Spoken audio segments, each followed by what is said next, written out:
Hi guys, welcome to my channel Bablua. कैसे हैं आप सभी? आई होप आप सब अच्छे होंगे। मैं भी अच्छी हूँ। और आज सुबह से मेरा बड़ा बिजी शेड्यूल था। मैं सुबह उठ के मैंने एक कप कॉफ़ी पी। कल मैंने 3 बजे खाना खाया था। 3 बजे खाने के बाद फिर शाम को भूख नहीं लगी क्योंकि मैं टेंशन में थी। टेंशन में कैसे थी? क्योंकि मेरे गोल्डी को चोट लगी है और चोट इतनी ज़्यादा है कि उसको मदर्स डे वाले दिन एक टेम्पो वाले ने चोट मार दी थी। मैं उसको डेली घुमाने ले के जाती हूँ, लेकिन क्या हुआ, अचानक से एक टेम्पो आया जो उसके पैर पे चढ़ गया तो उसका पूरा पैर डैमेज हो चुका था। तो यहीं पास में ग्रेटर नोएडा में है एक पटेल डॉक्टर, धीरेंद्र पटेल। मैं उसके पास लेके गई। उसने कहा इसके पैर में ना टाँके भरे जाएंगे। तो हमने कहा जैसे भी इसका ब्लड रुकना चाहिए। तो हमने उसके टाँके भरवाए। टाँके भरवाने के बाद लेकिन 10-15 दिन तक उसकी कोई ब्लीडिंग नहीं रुक रही थी और पैर से मतलब धीरे धीरे ब्लड जा रहा था। तो मैं उस डॉक्टर से बार बार यही कह रही थी कि इसके पैर का ब्लड क्यों नहीं रुक रहा है। तो वो कहते थे रुक जाएगा, टाँके भरे हैं, बहुत ज़्यादा चोट लगी है, क्योंकि उसके 2 नाखून भी निकाले थे और उसकी पूरा ही पैर डैमेज हो चुका था नीचे से तलवा। तो फिर बाद में मतलब कुछ दिन बाद उन्होंने ऊपर के टाँके खोले और नीचे के ऐसे ही छोड़ दिए थे। छोड़ने के बाद हमसे कहा कब इसको खुला रखिए, और खुला रखने के बाद आप धीरे धीरे इसमें दवाई लगा दिया। बहुत गहरा घाव था। तो मैं बोली कैसे मैं ऐसे दवाई लगाऊंगी, तो क्या आप किसी को भेज सकते? तो उन्होंने घर भेजने के लिए भी मना कर दिया। फिर जब घर भेजने के लिए मना कर दिया तो फिर भी मैंने उनसे 2 दिन पट्टी नहीं करवाई। वो ऐसी आए, दवाई लगा के चले गए, खुला छोड़ दिया। तीसरे दिन मेरी नज़र गई, मैंने देखा कि उसके पैर से कुछ निकल रहा है। अब मैंने उनसे पूछा कि पैर से क्या निकल रहा है? कह रहे कुछ नहीं, क्योंकि चोट ज़्यादा लगी है ना, तो थोड़ा सा जो स्किन डैमेज हुई है वो निकाल रहे हैं और हल्का सा पस है जो धीरे धीरे 1 महीना लगेगा बट ठीक हो जाएगा। लेकिन आप तो समझ सकते हो ना, मैंने उसको 40 दिन का पाला है। सब जानते हैं मैं उसको सुबह घुमाने लेके जाती, बहुत ज़्यादा प्यार करती हूँ। एक माँ का दिल था, तो मेरा मन नहीं माना। मैंने उससे कहा कि मुझे फाइनल बताइए, कहीं ऐसा तो नहीं बाद में इसमें कोई कीड़े वीड़े लग जाए। तो कह रहा नहीं नहीं ऐसा तो नहीं होगा, आप मक्खी से बचा के रखना और थोड़ी साफ़ सफाई रखना। तो हम बोले हमारे घर में एकदम सफाई है, कोई मक्खी नहीं आती है, पूरा घर क्लीन रहता है, तो ऐसा कैसे हो सकता है? फिर भी वो एक बार भी ये नहीं कह रहा था कि आप इसे ले जाओ या ये कोई दिक्कत है।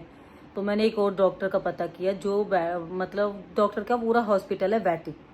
मैं उसमें उस गोल्डी को लेके गई, कल लेके गई थी। और जैसे मैं वहाँ लेके गई, उन्होंने कहा कि इसका पूरा पैर डैमेज हो चुका है और शायद हो सकता है कि हमें इसका पैर काटना पड़े। काटने का सुनकर तो आप समझ सकते हो कि क्या ही हाल होता है। मैं इतना रोई, रोने वाला पता नहीं मेरे बच्चे पे क्या गिरे थे। हम यही कोस रही थी कि गलती मेरी है, मेरी वजह से हुआ है। तो फिर उसको कल 3 घंटे उसमें एडमिट रखा। एडमिट करने के बाद उन्होंने 3 घंटे ग्लूकोज चढ़ाई, कुछ अपना ट्रीटमेंट किया। करने के बाद उन्होंने 3 घंटे उसकी 2-3 चेकअप हुए, जिसमें किडनी, लीवर और उसका जो पस था, पस का कुछ पार्ट निकाल के उन्होंने लैब में भेजा है, जो कि रिपोर्ट कल आएगी। और जो 2 लीवर और किडनी की थी, भगवान की कृपा से वो एकदम ठीक आई हैं। तो आज मैं थोड़ी सी ठीक हूँ। तो मेरा मन था कि हम लोगों में पूजा कराते हैं हम सब मिलके, अमृतवाणी। तो मन नहीं था, लेकिन आज श्री राम और भगवान बालाजी महाराज की कृपा से मेरे बच्चे की नॉर्मल रिपोर्ट आई है।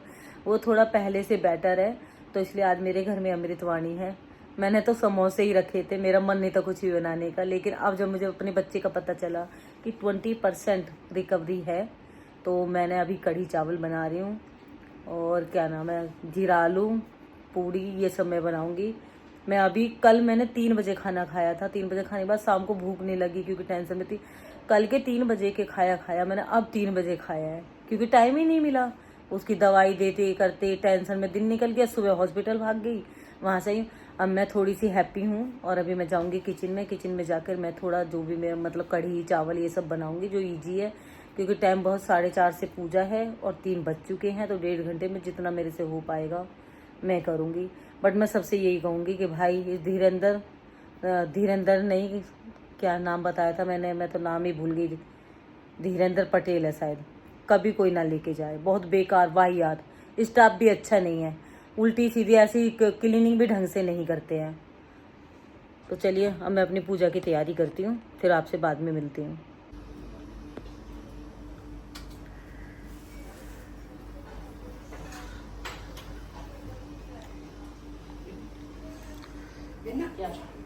प्रसाद चढ़ा दो। हाँ,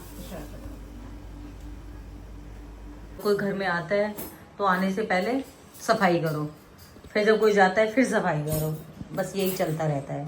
यार लगी है चम्मच सेट करने में, हमसे ज़्यादा इसी को याद रहता है कहाँ क्या रखना है। ये ऊषा लगी है बर्तन में, रात हो चुकी है और अब हम लगेंगे देखिए सफाई में।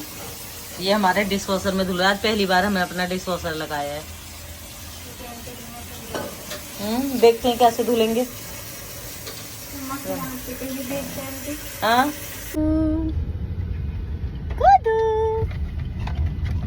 आ गई बाबू, हे गुड्डू।